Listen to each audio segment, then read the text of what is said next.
I think we're just about ready to start our first afternoon panel. My name is Steve Garber from the NASA History Program Office. I'm delighted to have four really distinguished panelists, most of whom you probably know already and need no introduction. We're going to have a slate of excellent talks about the early years of the NACA. And you can read the bios and the exact titles of the presenters' papers in your materials. So let me just try and tell you one or two things about each speaker that maybe you don't know. Debbie Douglas got her PhD from the University of Pennsylvania and has been at the MIT Museum since 1999. Please take it away, Debbie.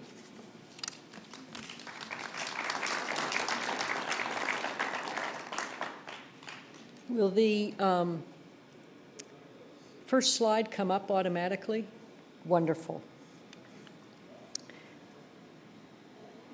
So first, thank you to all the organizers. I have this sense of a morning of crowdsourcing the history of the NACA, and that each of us are telling the story with just a slightly different perspective, and I've been picking up interesting facts from each of the talks. So I hope that mine will add a couple more details to that larger narrative. I want to begin by making this simple observation, which is that, this. Do you ever think that you know a story only to have it completely rearrange itself when a single element is added? And this short talk today relates to one such example. It's, I thought I knew the story about bringing aerodynamics to America, and that changed when I encountered this object. Let's see if we can get this to, there you go. This is a National Physical Laboratory designed wind tunnel balance. It was manufactured by the Cambridge Scientific Instrument Company, and it was purchased and installed in MIT's first real, meaning purpose-built wind tunnel in 1914. It is an amazing instrument, and the historian William Trimble argued that the MIT wind tunnel and its balance represents one of the most important examples of technology transfer from Europe to the US. But its status as a sacred artifact is extremely recent. We almost junked it, observed MIT professor Mark Drela privately after I gave a short talk to MIT Aerospace notables last fall. It is my hope that in this short presentation, I might convince you of its historic significance and that it will seem to you useful in important ways to understanding the early history of the NACA.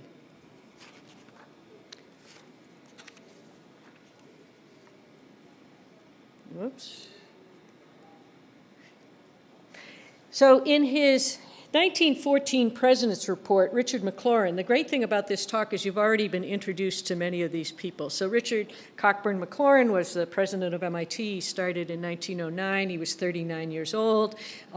He had never administered anything. He'd never been a department chairman, a dean, or anything. And so it was an enormous gamble to bring him to MIT. Precisely at the point when the Institute was in enormous upheaval. It may have been very popular, but it was bursting at the seams at its location in downtown Boston. Financially, it was a mess. They had thought they could rectify that by merging with Harvard University. That had failed when the Supreme Judicial Court of Massachusetts had ruled against this particular merger or acquisition, I guess you could call it, by Harvard of MIT. So it was a mess, and in comes this guy, Richard McLaurin, who turns out to be a brilliant administrator. And he was also very canny in his selection of fields that he thought had great promise, fields that he thought the Institute should develop curriculum in. And aeronautical engineering and aeronautics and flight was one of those fields. And he wrote this in his 1914 report.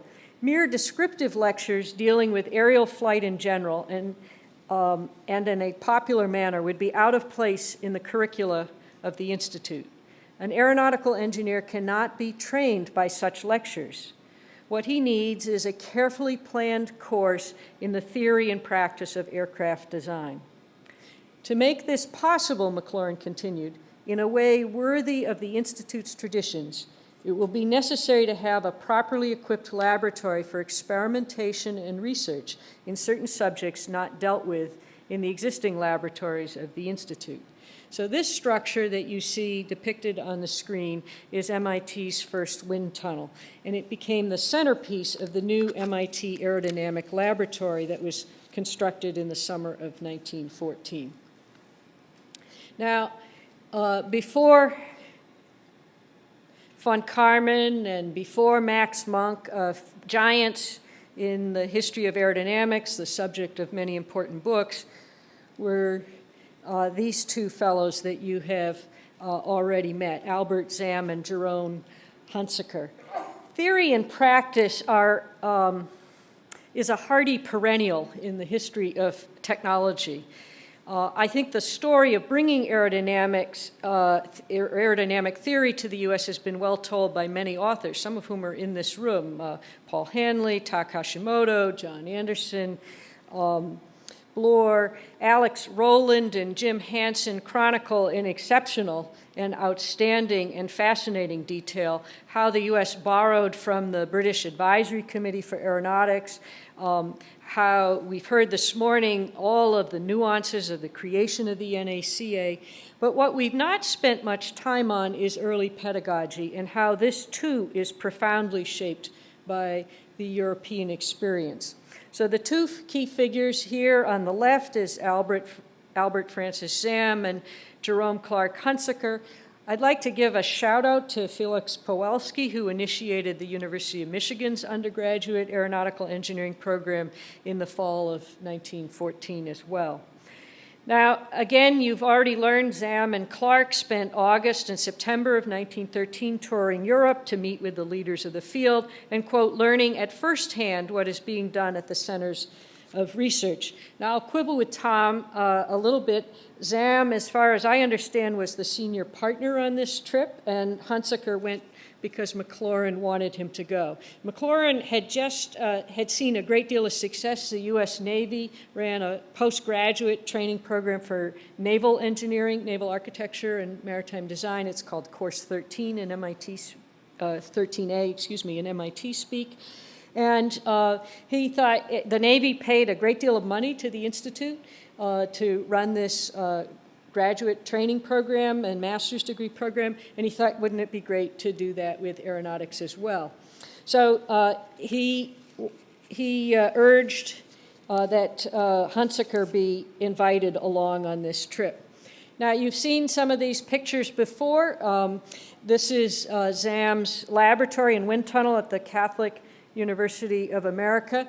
And maybe you've picked up this morning that unlike Chanute or really any of the giants in the early area of aeronautical research, Zahm is the one that has academic degrees in this, who actually did undergraduate, graduate, his master's and PhD training, where the subject of his investigations was flight. He built and tested models and improvised wind tunnels in the 1880s and 90s. That apparently was quite common.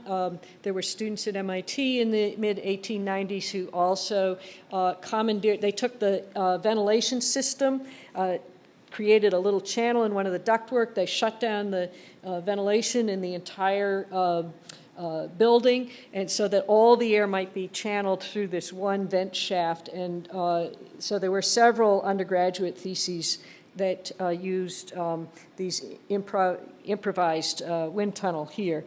Obviously, as you know, Zahm was a tireless advocate. He wrote numerous articles, but his focus was on the establishment of a national laboratory. What you don't find in all of these research and writings is any discussion about teaching about making the next generation of students. By contrast, Jerome Hunsaker made engineering education his primary focus. In fact, he was detailed by the U.S. Navy to MIT precisely to create a formal educational curriculum. Now, many in this room, well, half of this room probably knows that MIT started its life in Boston and moved to Cambridge, where you see here, this is an aerial taken in 1917, so it's just, you see the beginnings of development in the famous dome there in the front. And what you see circled in red there in the sort of left middle is a structure that became the home of the MIT Aeronautics Laboratory. So MIT moved officially to Cambridge in 1916. Construction started in 1913, but the first sort of academic or research endeavor on the Cambridge site was the Aerodynamics Laboratory, and it's in that building that you see here. Now, Charles Wolcott, who you again have also heard a lot about this morning and is a crucial figure to this story, wrote in his letter of introduction for Zam and Hunsaker in the summer of 1913 that they were, quote, visiting Europe for the purpose of studying aerodynamical laboratories near London, Paris, and Göttingen to obtain information concerning the latest developments in instruments, methods, and resources used and contemplated for the prosecution of scientific aeronautical investigations. Richard McLaurin had written to his dear friend and colleague, Richard Glazebrook, who was the director of the National Physical Laboratory in Teddington. That's what you see depicted here on the screen, with a special request. He asked that the National Physical Laboratory extend a special welcome to Hunsaker, including him in actual experiments, and to perhaps provide him detailed information on their facilities. Glazebrook and his colleagues were unstinting in their assistance, and they provided plans for their 4-foot wind channel, as they called it. This was the second generation wind tunnel that they had built, and they invited Hunsaker to spend time learning the practical details of its operation and use, most especially the techniques involving, quote, specially designed weighing, the specially designed weighing mechanism by means of which the forces and moments acting on a model, whether of an airplane wing or of an entire airplane, in any presentation to the wind can be completely determined.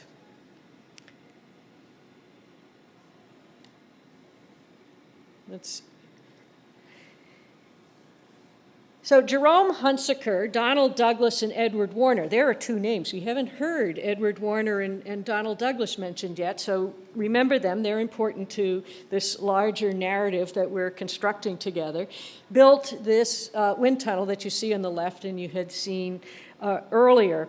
They wrote to the Cambridge Scientific Instrument Company, asked them to build that bronze balance you saw at the beginning. This entire facility, the shed, the wind tunnel, the balance, cost $2,500 or about $59,000 in today's money. And just to make a comparison, a year later, I think somebody mentioned the first appropriation for the NACA was $5,000. So just to give you a little sense of scale of expenditures. Now, Hunsaker's famous paper, which this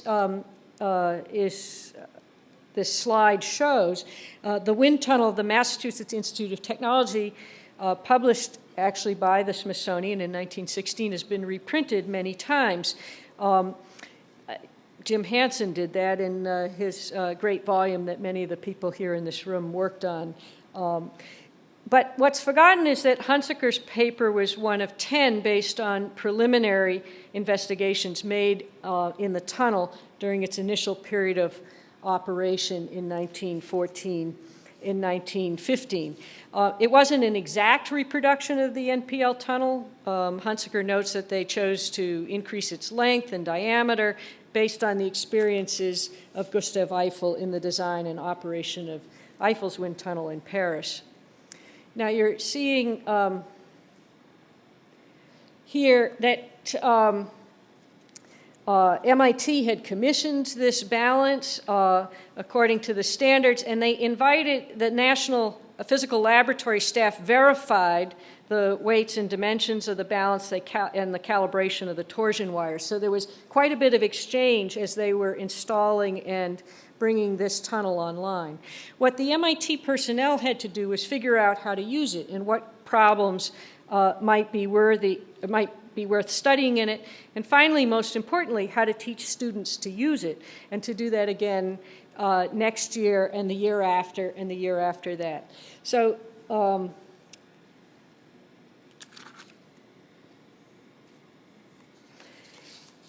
jumping here, Edward Pearson Warner, who had helped build that MIT tunnel, is hired in 1919 to be the chief physicist of the NACA, and one of his first big projects is to build the wind tunnel. This is wind tunnel number 1 at Langley Field, and if it looks familiar to you, it should, because it's built using the exact same plans from the National Physical Laboratory that were given to MIT.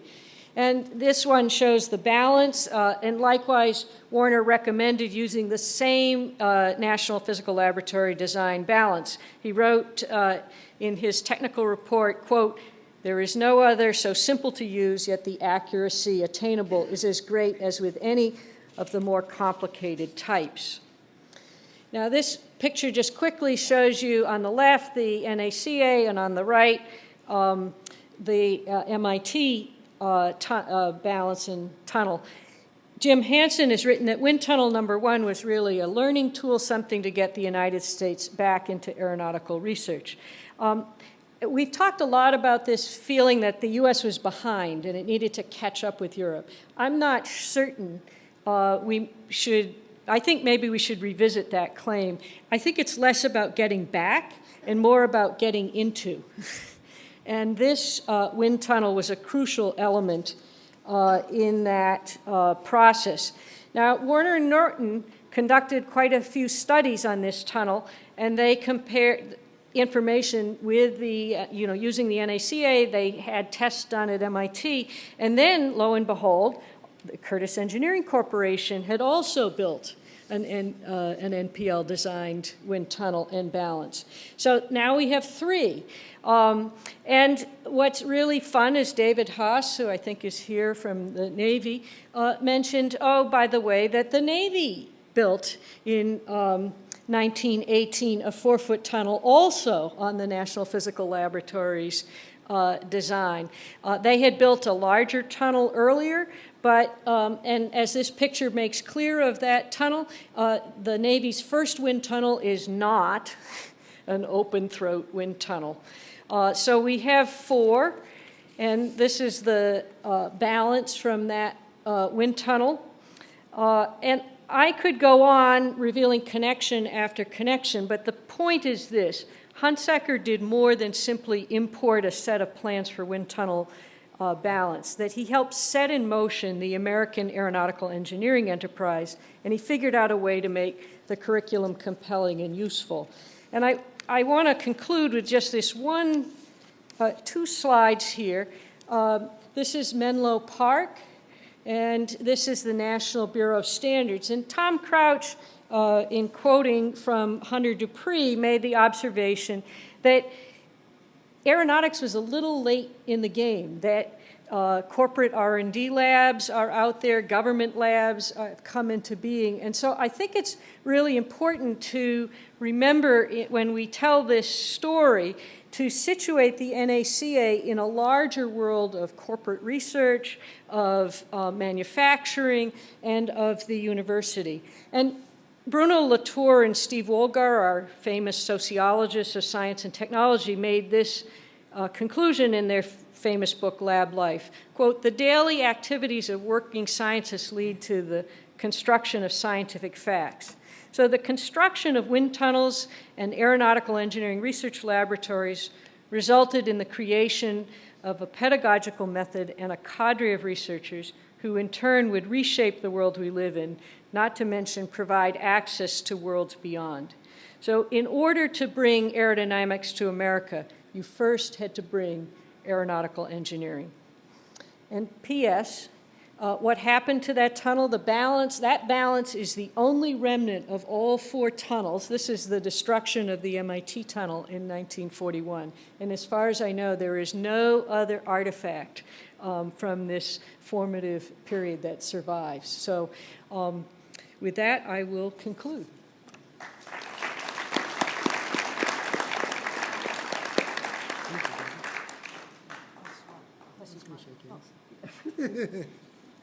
Thank you, Debbie. That was great.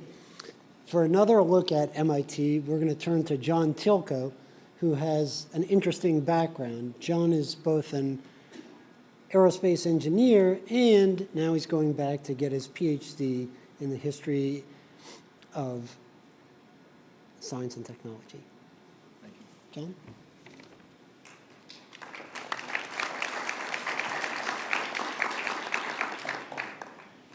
Thank you, and it's a pleasure to be here today. I'm going to be talking about 3 institutions that started roughly at the same time. The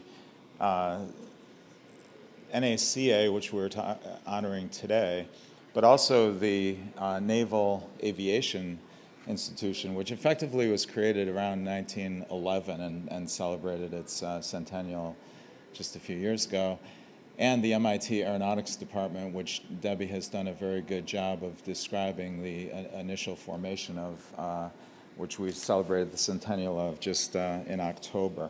These 3 institutions are very intertwined in the way they interact with each other, the way the graduates from the programs disseminate into industry, but continue to work closely with both the Navy and the NACA. And it effectively develops this axis of MIT, Navy, NACA, which is, I think, kind of a fundamental way to think about the evolution of this field. As I looked back on it, and I remember the days when Jerome Hunsaker was had an office in the Aeronautics Department when I was an undergrad, I would have guessed it was all about MIT and the Air Force, and the reality is that it's much more about these 3 institutions. So I'll be talking about how they evolved the practice of aeronautical engineering in the United States, and building upon the European Foundation in Applied Mathematics, which basically was responsible for solving the fundamental theory of circulation, the circulation lift theory, which Ludwig Prandtl evolved at Göttingen, and I know my colleague Dr. Halian will be talking much more about that. As it comes to MIT and the MIT engineers who basically work in the Navy and the NACA, it's the combination of those 2 threads of capability, sort of the applied mathematics approach of Göttingen and the ingenuity and design practice and empirical methods that the largely MIT-trained engineers adopt in the wind tunnels of the NACA. And this is the practice which I'm calling heterogeneous engineering, which has been explored by people like John Law and Donald McKenzie. It's also interesting to see this from the perspective of the first military-industrial university complex. Many people have written about how this evolves after World War II in response to the Cold War. It's actually a much earlier story that basically is starting to evolve right in this period of 1915.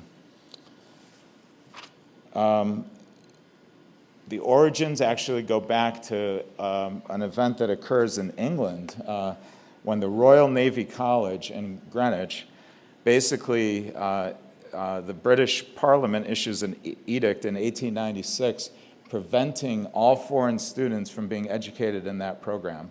And this is where the Naval Academy graduates were sent for their postgraduate educations at the time. And so the Navy goes into a period where they try to figure out how to build a practice of postgraduate education, initially considering the Naval Academy as the right place to do that. And this is where MIT steps in. Debbie described the Department of Naval Architecture, the graduate course for naval construction and engineering, known as Course 13A. This is really where the first naval aviators who work in the practice of aeronautical engineering in the Navy come from. This is a picture of Holden Richardson, who graduates in 1907 and is considered to be the Navy's first engineering test pilot. It was described how he was on some of the key committees leading to the formation of the NACA, and then was the Navy's representative on that committee. And I'll point out what's probably even more significant is within a few years, that population of MIT-educated naval officers at the outset of World War I, 63 of them would become naval officers working in the Bureau of Construction, which is where the Navy's aviation branch started. So that was 75% of the officers in place in the Navy's Bureau of Construction at the time. So we've heard about Richard McLaurin. I'll just add that two people arrive in the fall of 1909 at MIT. One is Richard McLaurin, the other is Jerome Hunsaker, and it's actually a friendship between their wives that bring the two of them together. McLaurin is actually interested in creating this first national aeronautical laboratory at MIT. And as you've heard from this morning, that runs into sort of political problems. Both the Navy and the Smithsonian are both involved as sponsors of research at MIT. So politically, he looks for a compromise. And that effectively becomes this idea of asking the Navy to detail Jerome Hunsaker to MIT, which starts after Jerome Hunsaker completes his master's degree in the Ocean Engineering Department, and then goes on this tour of the European facilities. It's a 5-month tour. They spend about a month working with Eiffel in Paris. They go to Göttingen, which is really where he encounters Ludwig Prandtl for the first time, and then they go to see the British operation. And this is the period that I think is particularly important in the history of aeronautics, because it's the debate that is ongoing about what is the basis for lift. So the Wright brothers fly without the invention of aerodynamic lift theory. That comes really in this debate between the British and the Germans, between Cambridge University and Göttingen. That debate is covered with great detail and exceedingly well in a book by David Bloor called Enigma of the Airfoil, which really describes these competing ideologies, competing methods of practice that ultimately result, I would say the key change event is in 1926, when the British admit that the Germans are correct and invite Ludwig Prandtl to give a distinguished lecture about circulation lift theory and about boundary layers. So kind of jumping forward to what these guys accomplish, and I'll just touch a little bit. There's the wind tunnels Debbie has described. The picture on the left comes from the first master's degree thesis at MIT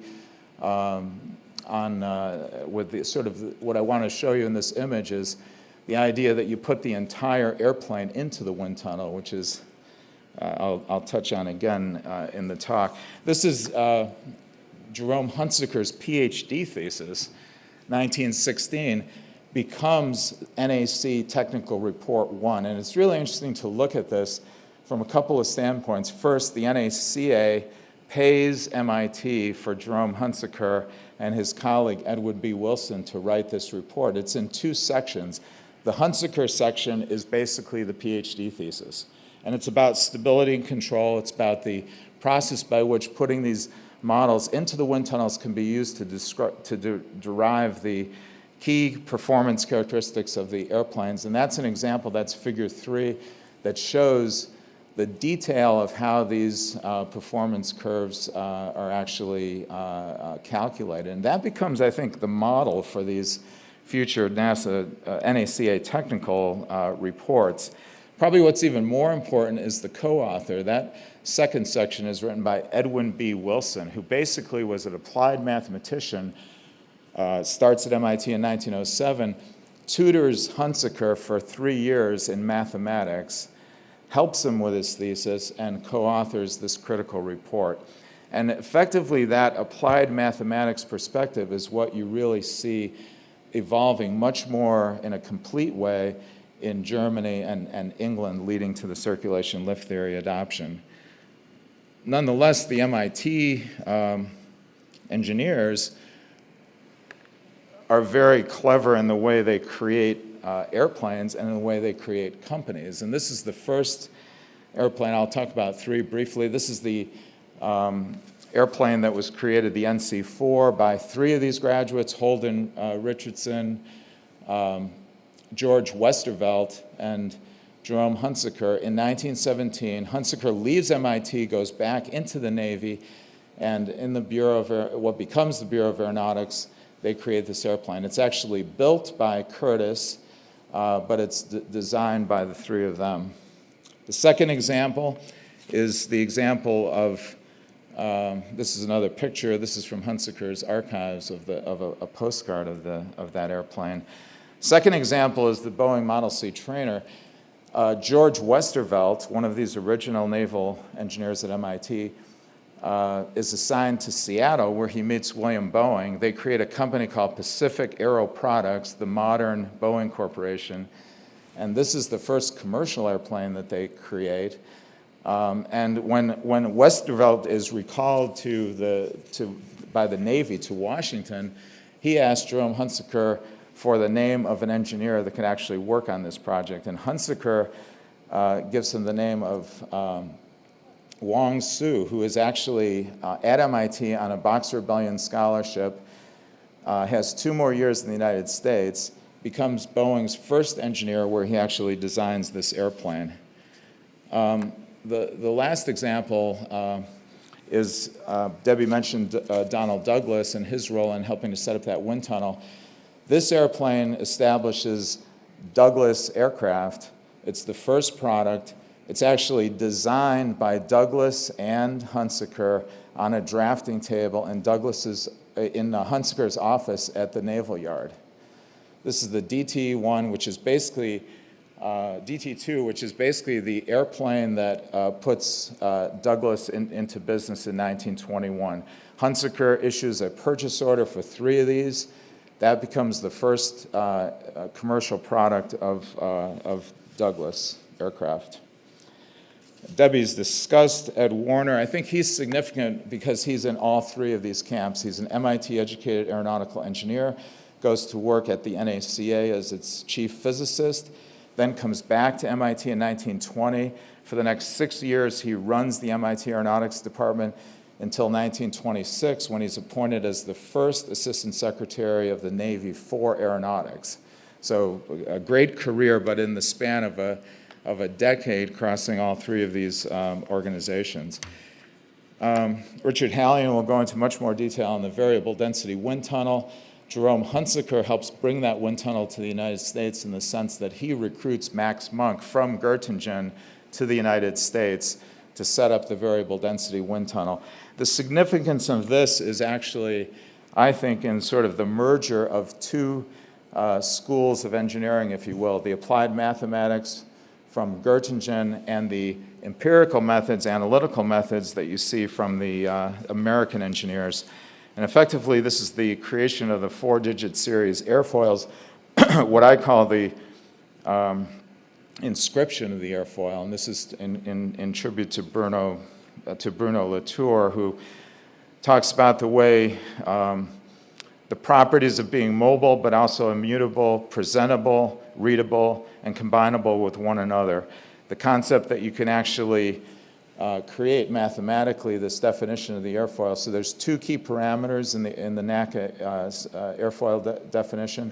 One is the curvature of the airfoil. The second is the thickness distribution. The mathematical formulas which derive those result in a whole series of NACA airfoils that are then evaluated in the wind tunnels and eventually published as a catalog for the collection, classification, compilation, and dissemination of scientific and technical information. Those are the exact words that are in the legislation creating the NACA. This is the legislative charter for it, and effectively, Langley takes on this appearance of being a system of literary inscription in the same way that Latour talks about how that operates in the biology laboratory. So that's the first convergence that occurs, and the end product is the DC-3. Just 2 years after that first report with the airfoil method in 1933, you have the DC-3 in 1935, which wins the Collier Prize. And this sort of brings together the significant, primarily because it's the first commercially viable airplane. The airliners can operate it for a profit. The second major convergence occurs in the same year, 1935, the seeds of it. And this is when Jerome Hunsaker is brought back to MIT, actually in 1933, by Carl Compton. He first leads the mechanical engineering department, and he makes 2 appointments to the faculty in 1935. And this is the way, sort of the connection between the airfoil and the wind tunnel and the future of aeronautics is juxtaposed. The first is the selection of a rather obscure aeronautical engineer named Heinrich Peters, who was one of who was a University of Göttingen grad, one of Prandtl's students. He's brought over to MIT with the express purpose of building another variable density wind tunnel, which he builds over the next 4 years. It's now still in existence, the Wright Brothers wind tunnel. At the same time, in the same appointments, Jerome Hunsaker selects Charles Stark Draper. Now, Draper's been at MIT since 1922, where he originally got a bachelor's degree in psychology at Stanford. Comes to MIT, repeats 4 years to get a second bachelor's, then goes on to a master's degree, and eventually he's in the physics department, where he's kind of in this transition. Compton has come in, he's imposed a new set of requirements in physics, new professors. It's even a question as to whether they will allow Draper to continue to get his physics PhD. He does eventually graduate. He's a self-described hands-on engineer. He is unique in the sense that he's actually pursuing, at the time, detonation in the cylinders of aircraft engines under work that's jointly sponsored by the NACA and the Navy Bureau of Aeronautics. Self-described as a greasy thumb mechanic, willing to roll up his sleeves in the laboratory. And this becomes kind of the departure point, where the field of aerodynamics, which is one important piece of the modern field of aeronautics and astronautics, begins to change, where issues associated with instrumentation, flight control, navigation, and computing come together, and you'll see that in the next couple of examples. So the next image, Jerome Hunsaker is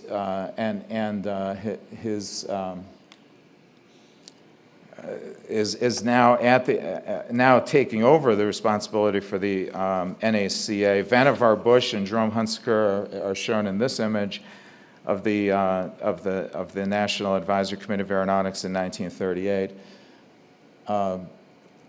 Vannevar Bush basically becomes Roosevelt's designee to run all Defense Department research for military purposes, and puts Hunsaker in charge of the NACA.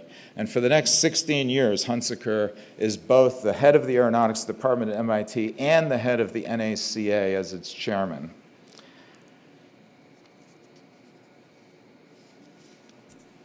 This is the Mark 14 gun sight, which Charles Stark Draper developed. It's the first example of sort of this integration of human and machine together, solving this problem of artillery used by the Navy on ground ships primarily to track incoming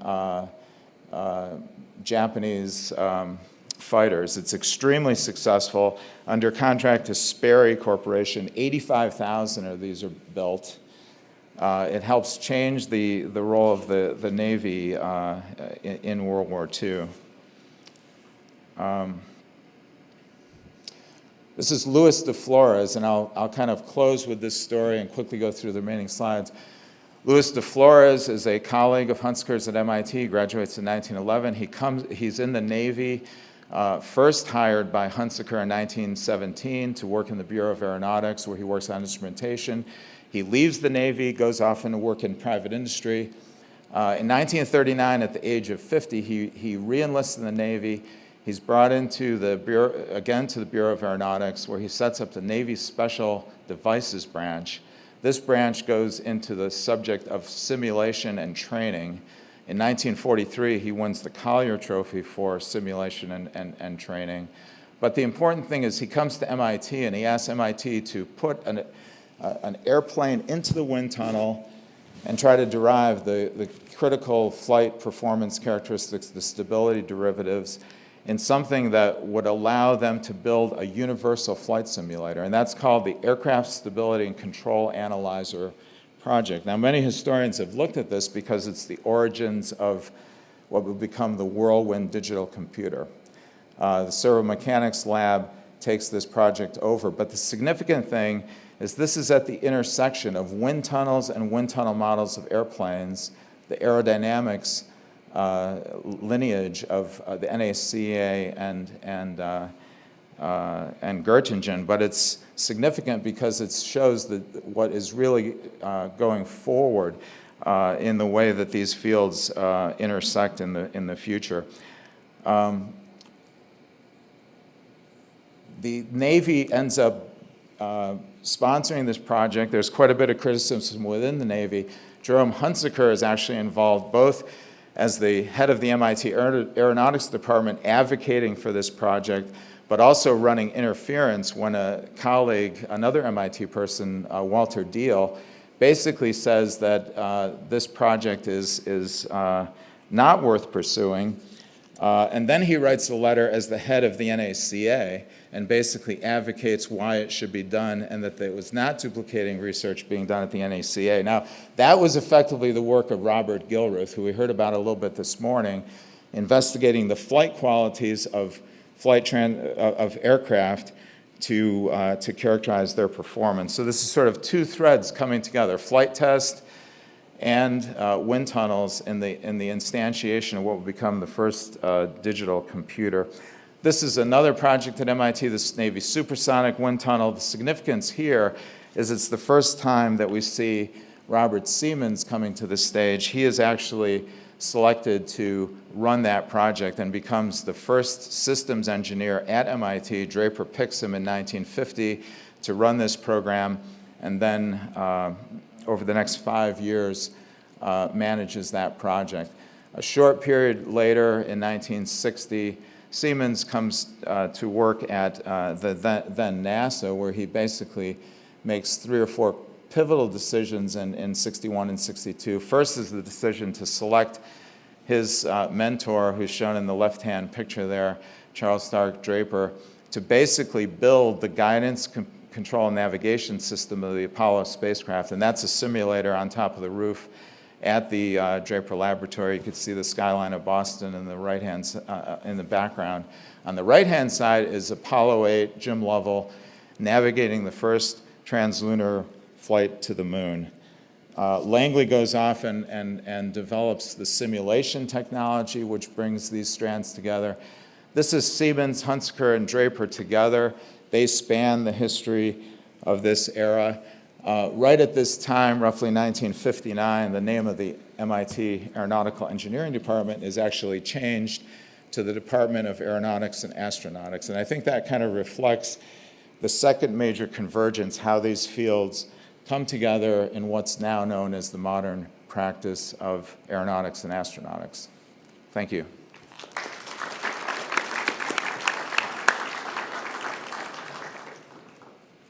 Thank you very much, John. It was really intriguing to hear about those different threads coming together. Now we have the privilege of hearing from Dr. Dick Hallion. Dick used to be the Air Force chief historian many years ago. He also received his PhD locally from the University of Maryland. And last but least, I had the privilege of hearing a great lecture that he gave when I took an air power history class many years ago that I'm sure he's forgotten, but I have not. You're not supposed to give away my age. Thanks very much. I told him he was not to give away my age. It's a real pleasure to be here, and certainly to be involved in the commemoration of such a notable event. You know, if we take a look at the history of the NACA, it's truly staggering, and I think the papers that we've seen so far have given us just a very brief indication of the work that has been done in the field, and also much of the work that remains to be done. The NACA is a rich subject, I think, for anyone wishing to look at the evolution of aeronautics, not merely in the American sense, but in a global sense as well.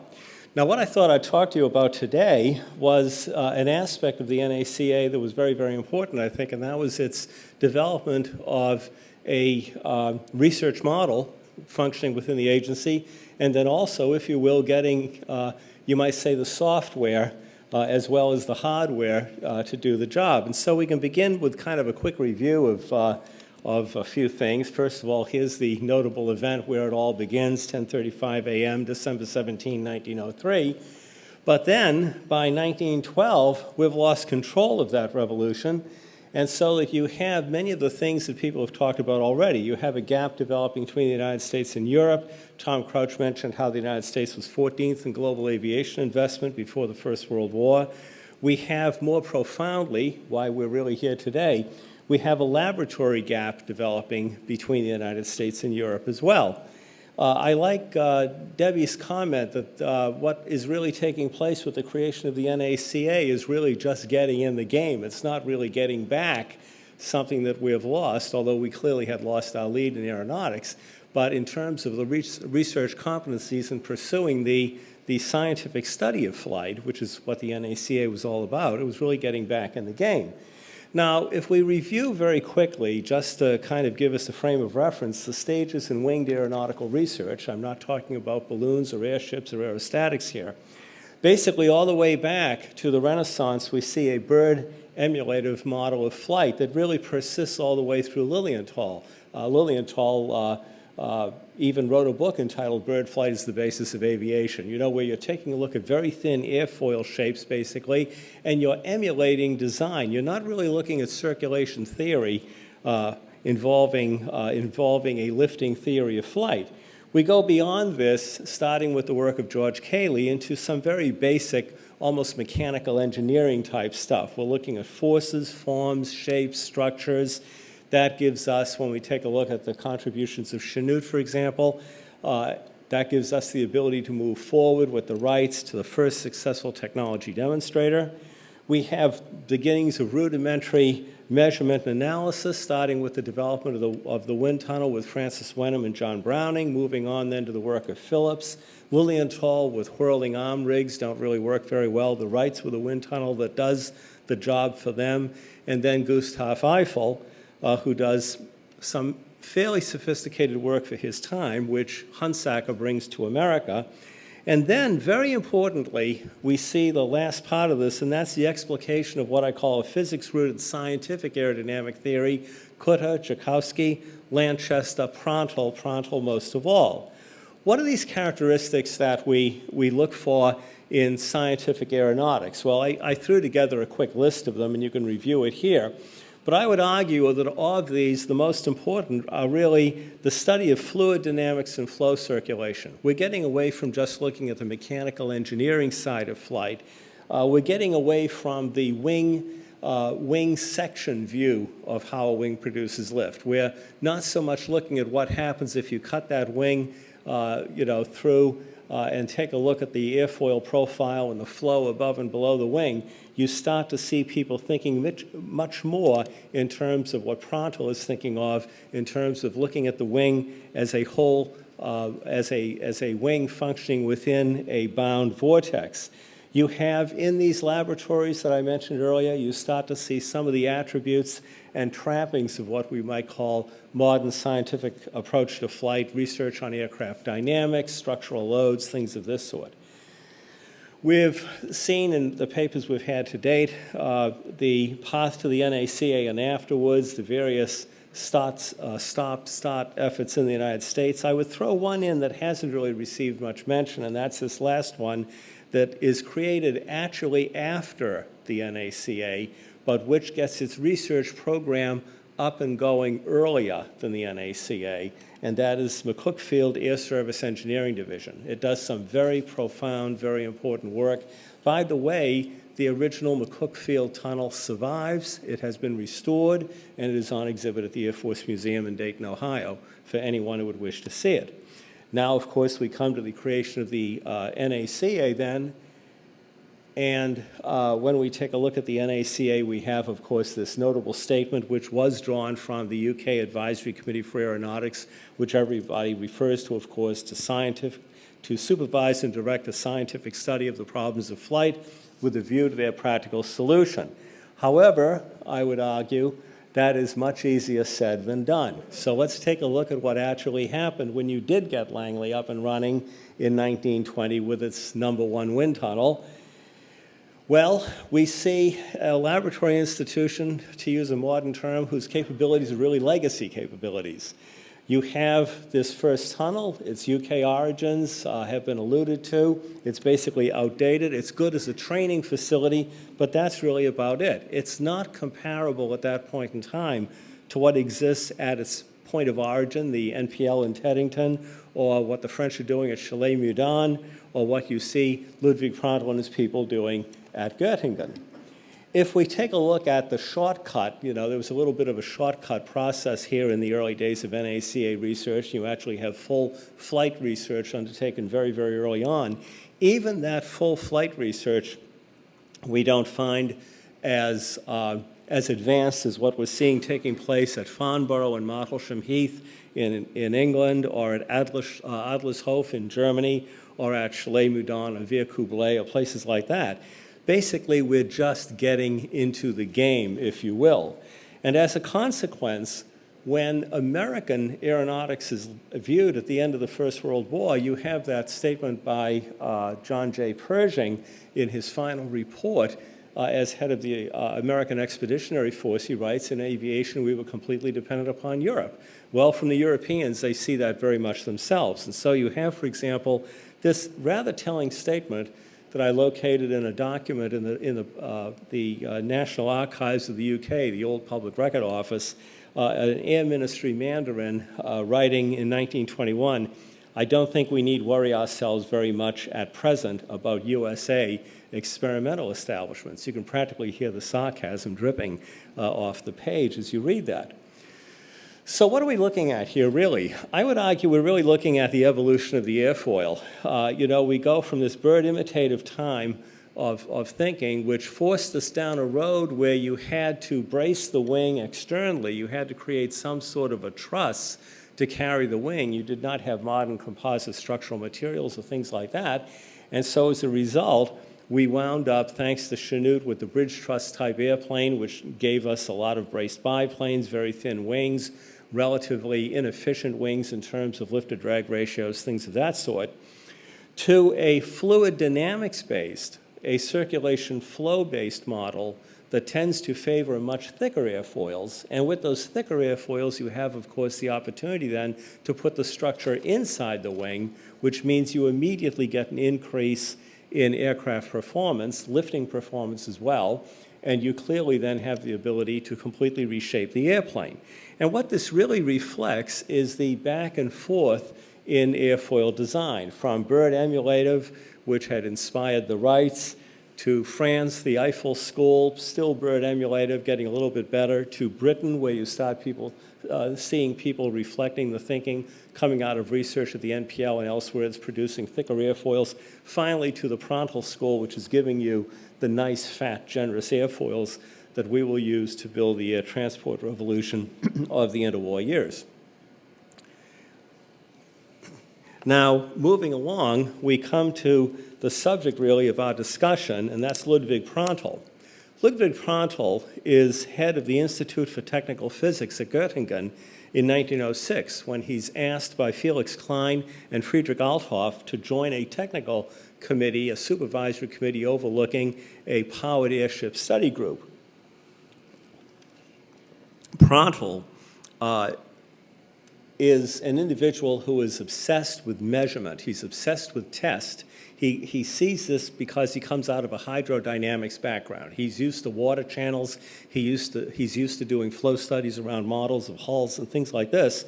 And so he stresses the development of a tunnel. And what he does is he goes beyond the open flow tunnels that are common of the day to closed circuit tunnels, and because of his own particular interest, he's very much interested in reducing turbulence. So this is really his major contribution in hardware design and tunnel design. Beyond this, he's the first to demonstrate the intrinsic relationship of lift to the total circulation around the wing, the total flow of air and wash of the wing, the flow field, if you will, around the wing as we think of it today, and not just looking at this slice in time that you see in typical books of, the little air running above the wing and below the wing and catching up at the trailing edge and things like that. More importantly than this is he is a true educator and mentor. And if we take a look at many of the people that he mentors, he's become legendary figures and very influential figures in their own right. You have Albert Betz, who serves as his deputy for many years and then succeeds him. You have Karl Wieselsberger, the most gifted wind tunnel designer of his time, Jakob Ackeret, the Swiss, Oskar Kijans, Max Monk himself. And so this is the environment in which German aerodynamics is beginning to thrive by the beginning of the First World War. You also need a structural component, and you get that structural component with our next fellow here, Hugo Junkers. Hugo Junkers is a thermodynamicist by training, classically trained, but he is fascinated with flight, and he's also fascinated with the purity of flying forms, particularly what he calls the Nurflugel, the flying wing, the wing-only type vehicle. And he recognizes this symbiotic relationship between aerodynamics and structural design that it makes possible the thick wing, high-lift, cantilever aircraft. By applying dural structure technology to that, he winds up with operational, dural-structured military and civil airplanes in less than 20 years after the invention of the airplane by the Wright brothers. So that we have, for example, to give you the technical state-of-the-art of the time, this is a 1919 German transport, the Junkers F-13, which served, the F-13 in various forms served into the 1940s. It's a very efficient airplane, very fine aircraft, sold worldwide in very large numbers, gave rise to a number of successor types. But it's remarkable to me that we can look at this airplane and realize that this is 10 years after the development of the first practical military airplane and less than, really, just about 15 plus years after the invention of the airplane itself. The bottom line that we have after taking a look at this is, I think, well captured in this particular quote by an Army Air Service officer looking at the relative state of American and European aeronautics. There is no question in the minds of either the French, English, or Americans, but that Germany is technically miles ahead of any other country in the air. The challenge then becomes, how do you translate and transplant German aerodynamics into America? Put another way, how do you get the advantage of this Göttingen process? And when you do get that, you will see a total transformation of American aeronautics. I think it's well captured in a quote from Ira Abbott and Albert von Dönhoff, two leading figures in airfoil design, who wrote in 1949, up to about the Second World War, when most wing sections in common use were derived from more or less extensions of the work at Göttingen. Okay, fine. Now, the mechanism of transfer has been alluded to, and that is that Jerome Clark Hunsaker goes out and recruits Max Monk after meeting him at Göttingen to come and work for the NACA. There's a little bit of a more detailed story here, but that's not incorrect by any means. Okay, and the part that needs to be expanded upon is that starting in 1917, there was this unique little operation called the Paris office. Its first chief was William Knight. William Knight was an individual who was extraordinarily gifted in many ways, although he seems to have had difficulties institutionally in getting along with people. The most important thing that Knight did was secure, as Jerome Hunsaker wrote in 1920, the first information on German aeronautical science that has reached us.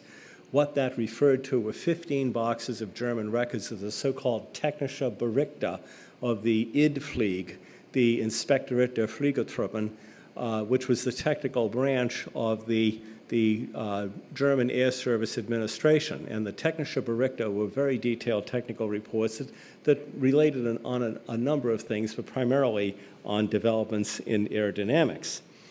Knight spots Max Monk, who is one of Pranttl's assistants, and recognizes that he is not only in extremis and would be likely a good recruitment target, but also that he is a very, very fine individual that NACA could benefit from.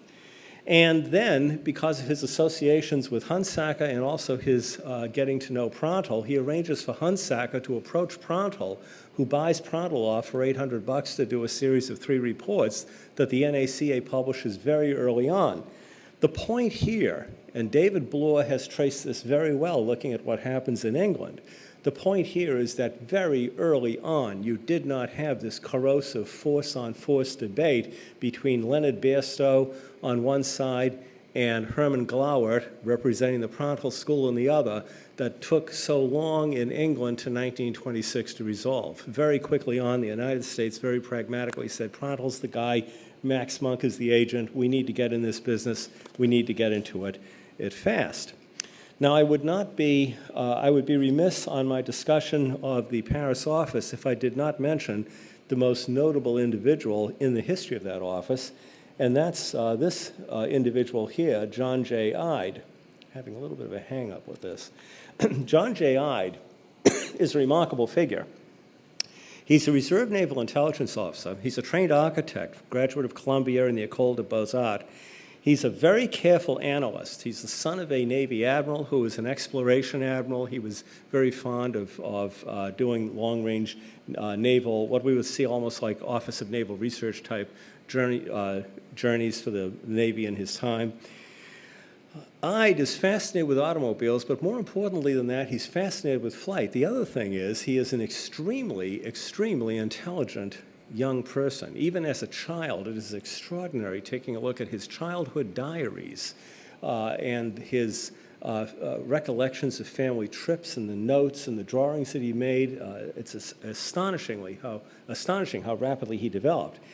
He was fluent in French, had other language capabilities as well, and as head of this office, he displayed a tremendous amount of tact. He was able to smooth over relationships that Knight had not been able to effect with the military attachés and things of this sort. And what we see about Ide is that he is the perfect intelligence collector. He is not a spy. To use the word spy implies you're engaging in covert activities where you are dealing with covert sources and you are violating the law. Not your law necessarily, but somebody's law. Ide was careful not to stray, very careful not to stray into outright espionage. And because of that, he was able to move freely among all the European nations and work very, very effectively in this area. He scored multiple coups in getting information very quickly that was brought back to the United States. Now, moving right along here, we come to, this is a sample of some of Ide's products. We come to Max Monk. Max Monk was Ludwig Prantl's most gifted student. He simplified and extended Prantl lifting theory. He wrote most of the best of the so-called technical reports. And his great contribution was in recognizing that the idealized lifting distribution over a wing was that of a semi-ellipse. More importantly than this, though, Monk had an idea as a result of his airship work that he thought would be very, very valuable. And that idea was to pressurize a wind tunnel, to build the wind tunnel inside a pressurized vessel. And because of this, you could reduce the scaling errors that one would have in trying to predict aircraft performance from a small model. Now, Monk's transformation, what we can say that Monk does, working at the NACA, is Monk basically transplants Göttingen research practices to the Tidewater. And the combination of this, plus his development of the variable density tunnel and then the propeller research tunnel, really produces the circumstances under which the NACA is able to best contribute to the rise of the American aircraft industry. When Fred Weick, for example, developed his NACA cowling, he did so on the basis of Max Monk propeller research tunnel. Now, if we take a look at the first fruits of Monk's research, the first application of it was to an American aircraft that was otherwise relatively unsuccessful, and that was the so-called Verville-Sperry R3 Racer. This is the first aircraft in the United States to blend relatively all the elements, if you will, of modern aircraft design, including a so-called Monk airfoil section, a so-called M-series section. Now, Monk was forced out of the NACA because of personality disputes that are covered in Jim Hanson's book very, very well with the Langley staff. I think these were largely driven by envy and the fact that they did not fully appreciate the capabilities that he brought to the agency. As well, I would argue that if you take a look at Max Monk's relationship with the agency, you would find that he did not receive the top cover, he did not receive the support from his own engineering supervisors and managers that he deserved. He was overshadowed much more by Theodore von Karman. This is a December 1926 photograph. You see von Karman in the center of the photograph. He's already the new boy, if you will. Max Monk's in front, and behind him is H.J.E. Reed, and Monk's position obscures the knife in Reed's hand that's about to be plunged, so to speak, into Max Monk's back. I would just say the following. After Monk left the agency, he went to work for Catholic University, and among the individuals he mentored there was Robert T. Jones, the American inventor of the swept wing. Jones, by the way, was introduced to Monk via Albert Francis Zahm, another point worth mentioning. Where we really lost the advantage of Monk was this. Because Monk was not in the NACA, he was not present in 1935 when Busemann gave his presentation at the Volta Conference on high speeds in aviation on the swept wing. Eastman Jacobs was present. And Eastman Jacobs in his trip report said that since he really didn't speak any of the languages of the conference, he didn't really have an opportunity to pick up on any of the technical reports, but he was going to wait until he got the information from overseas. Well, it never arrived, because if you took a look at what happened after that conference, certainly from the German side of it, Busemann's work was very, very quickly classified. Had Monk been there, I don't think we would have lost that 10 years that we had in the development of the swept wing in the United States, which was the greatest gap in aviation history in technical development until the advent of stealth in the 1980s, where you had a gap of about 25 years before rivals appeared.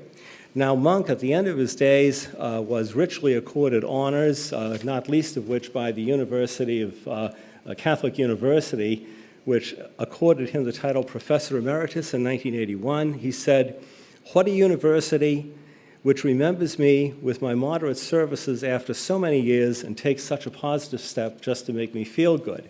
I liked better what he said at the annual review of fluid mechanics when he wrote, "It makes me happy to remember that long ago, at the beginning of aviation, heaven granted me the opportunity to make significant contributions to aerodynamics." That he did very much. Thank you.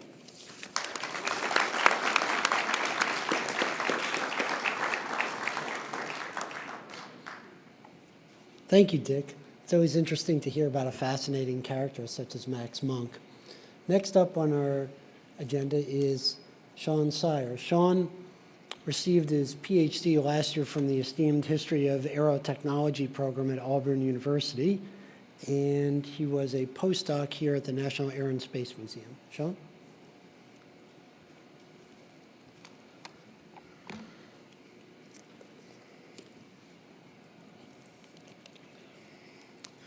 Good afternoon, everyone. It's a pleasure to be here with you all today. Now for something completely different. We're going to dive into the legislative realm, question of regulation of aviation and the NACA's role in those early discussions. My paper is entitled The War, the NACA, and the Convention, Laying the Ideological Foundation for Federal Regulation During the Wilson Administration. When Congress established the National Advisory Committee for Aeronautics 100 years ago today, no relationship existed between civil aviation and the federal government. 11 years later, on May 20th, 1926, President Coolidge signed the Air Commerce Act. This foundational piece of legislation declared federal sovereignty over U.S. airspace, placed the regulation of civil aeronautics and the creation of air routes within the Department of Commerce, and created a new Assistant Secretary of Commerce for Aeronautics. Although passed in the heart of the Republican 1920s, the response of American policymakers to international developments immediately following World War I, not the desires of a nascent industry, set the legislative trajectory that culminated in the Air Commerce Act. The NACA sat at the center of this formative process, and three of its members, Smithsonian Secretary and NACA Chairman Charles D. Walcott, Executive Committee Chairman Joseph S. Ames, and Director of the Bureau of Standards Samuel S. Stratton, played pivotal roles. By the time Warren G. Harding assumed office on March 4th, 1921, a regulatory ideology had crystallized within the executive branch that would, with further modification, be institutionalized as the Air Commerce Act. The first federal regulation of civil aviation arose in response to World War I. On February 28, 1918, President Wilson issued Proclamation No. 1432. In doing so, he declared the entirety of U.S. territory a zone of military operations.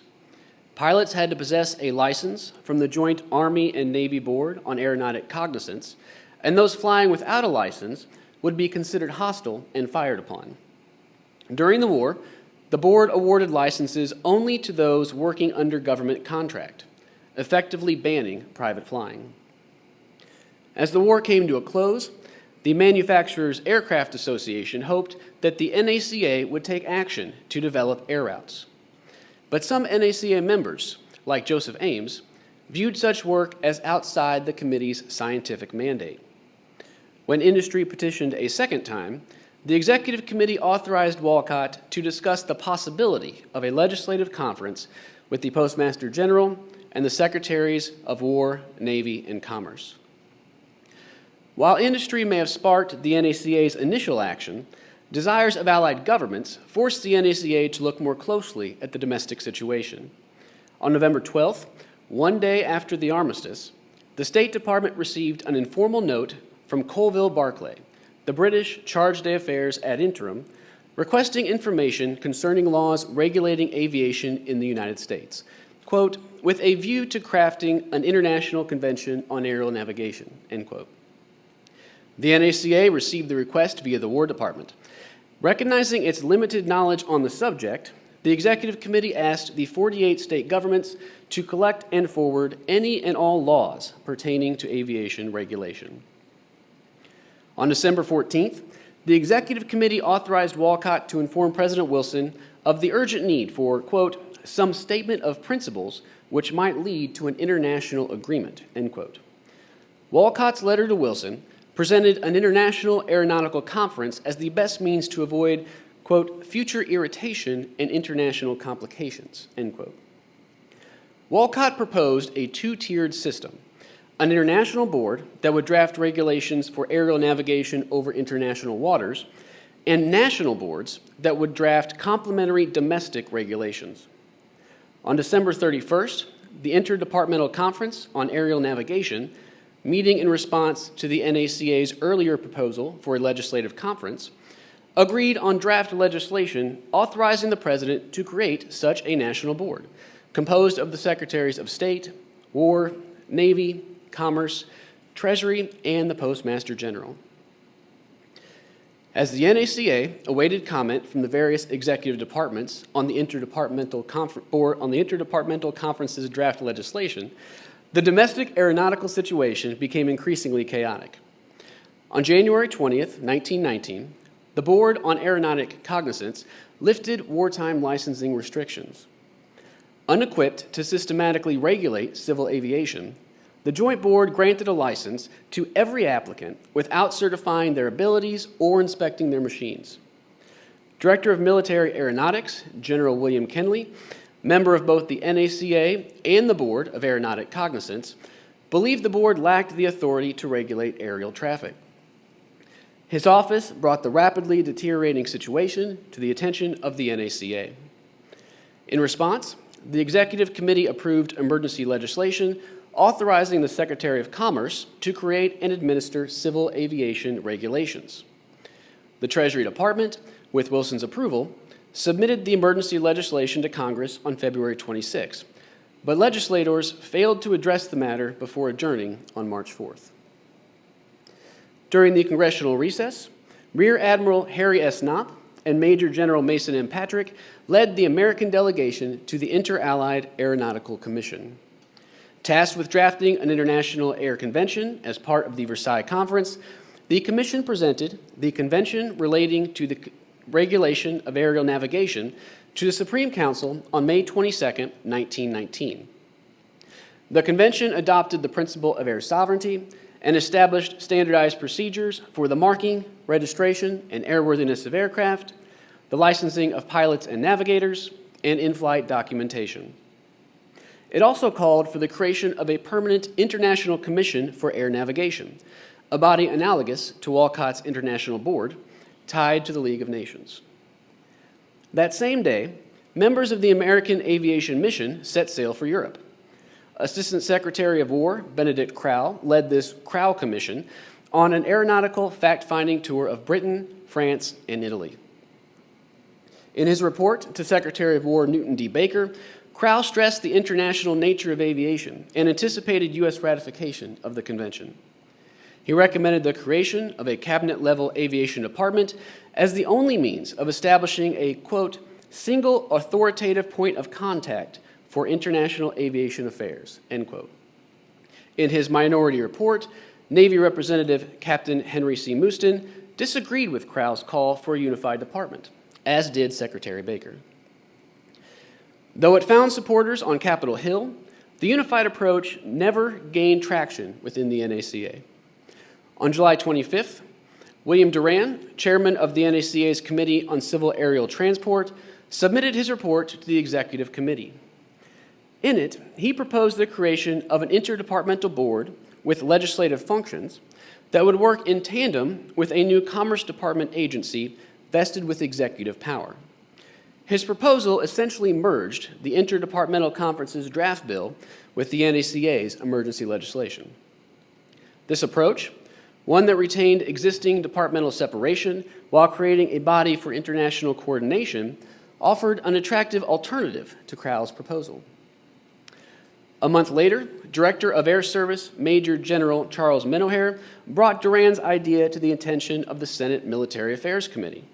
Testifying against Senator Harry New's bill creating a Department of Air, he called for a civilian aviation bureau, quote, under, say, the Department of Commerce, end quote, that would consult with the military through a control board. In the last week of July, a combination of domestic and international developments forced the Wilson administration to directly confront the question of regulatory legislation. On July 24th, the Board on Aeronautic Cognizance, aware of the recently drafted international convention and problems with its current licensing system, wrote Secretary Baker and Secretary of the Navy Josephus Daniels, recommending the creation of an interdepartmental board to draft legislation. That same week, the State Department distributed drafts of the International Convention to the interested executive departments and the NACA for comment. On July 31st, Wilson rescinded Proclamation 1432, severing civil aviation from the federal government. Secretary Baker discussed the urgent need for legislation with the President, and Wilson recommended that the proposed interdepartmental board also include the State Department and address U.S. ratification of the convention. The NACA created the Special Subcommittee on International Air Navigation to coordinate departmental responses to the convention. Under the chairmanship of Charles Marvin, the subcommittee recommended ratification of the convention, quote, as it stands, end quote. Crowell, speaking for the American Aviation Mission, viewed the convention as the best way to prevent the passage of 48 different and potentially conflicting state laws. Under the Constitution's treaty powers, the convention, if ratified, would justify the passage of federal legislation, allowing for uniform domestic regulation. By the time Secretary Baker called the Interdepartmental Board on October 10th, the State Department had received feedback overwhelmingly endorsing U.S. ratification of the convention. At its first meeting, the Interdepartmental Board members determined that legislation should be in agreement with the convention, provide for U.S. representation on the Permanent International Commission, establish a national commission to draft rules and regulations for aerial navigation, and create an enforcement bureau within an existing department. After the Departments of War, Navy, Post Office, and Commerce were all offered as possible homes for this new enforcement bureau, Samuel Stratton pointed out that Congress would not place civil functions under military control. After further discussion, the board agreed to place the Enforcement Bureau within the Department of Commerce. Crafted for the express purpose of enforcing international treaty provisions, the subsequent bill created an Air Navigation Board, composed of representatives from the Departments of War, Navy, Commerce, Treasury, Post Office, State, Agriculture, and the NACA. This body would draft both interstate and intrastate regulations that would then be, quote, approved and promulgated by the Secretary of Commerce, end quote.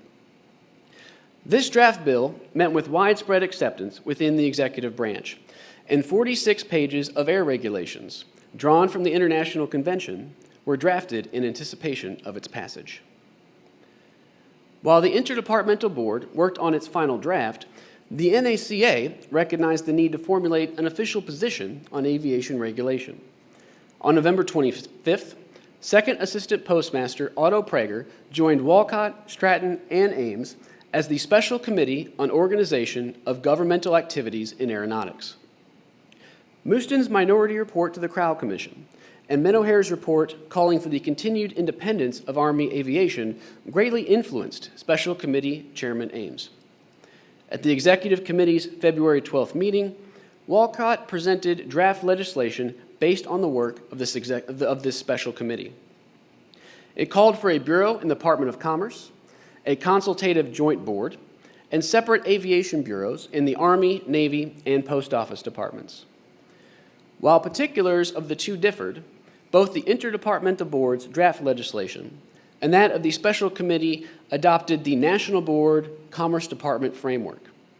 With Ames, Stratton, and Prager serving on both bodies, this comes as no surprise. At the direction of President Wilson, Secretary Baker forwarded copies of the Interdepartmental Board's legislation to California Representative Julius Kahn and Senator Wadsworth of New York in early May. Kahn submitted H.R. 14061 on May 13th, and Wadsworth presented S. 4470 2 weeks later. In a letter to Chairman of the House Committee on Interstate and Foreign Commerce, John J. Esch, Baker discussed the urgent need for legislation to protect the rights of American aviators wishing to enter Canada. The Canadian Air Regulations of 1920, based on the International Convention, allowed for secondary registration of foreign aircraft if an official agreement existed between Canada and the aircraft's home country. Because the United States lacked a national system for primary registration, and no such agreement existed between the two nations, U.S. aircraft could not legally enter Canadian airspace. Baker saw the National Board Commerce Department framework within H.R. 14061 as the quickest means of achieving the system of federal licensing and registration necessary for cross-border flight. Drawing on the NACA's draft legislation of February 12th, committee members Walcott, Admiral David W. Taylor, and Captain Thomas T. Craven drafted a separate bill in coordination with New York Congressman Frederick C. Hicks. Introduced on May 20th, H.R. 14137 called for a Bureau of Aeronautics in the Department of Commerce, a new Commissioner of Aeronautics, and an Aeronautical Board empowered to approve the Commissioner's air routes and regulations, as well as separate aeronautical agencies in the Departments of War, Navy, and Post Office. By the time U.S. Ambassador Hugh Wallace signed the International Convention on May 31, 1920, 3 pieces of enabling legislation awaited congressional action. Although possessing differences, the similarities among the Kahn, Wadsworth, and Hicks bills show that 6 months before Harding's presidential victory, a consensus had developed within the executive branch that supported federal regulation of civil aviation through a National Board Commerce Department framework. Subsequent revisions to the Hicks bill within the executive committee provided for an expansion of the NACA's authority, essentially transforming it into the proposed National Board. When this approach was ultimately rejected, the National Board element also fell out of favor, but the Commerce Department component persisted into subsequent Republican administrations. International events provided the primary impetus for this consensus-building process during the Wilson administration, and the International Convention justified legislative action in a constitutionally ambiguous area. After the Senate's rejection of the Versailles Treaty and U.S. membership in the League of Nations, the International Convention no longer offered a strong rationale for federal regulation. While constitutional concerns and calls for a united Department of Air persisted throughout the Harding and Coolidge administrations, the Commerce Department model, initially proposed and agreed upon at the peak of Wilsonian internationalism, remained the dominant regulatory ideology within the executive branch. Thank you.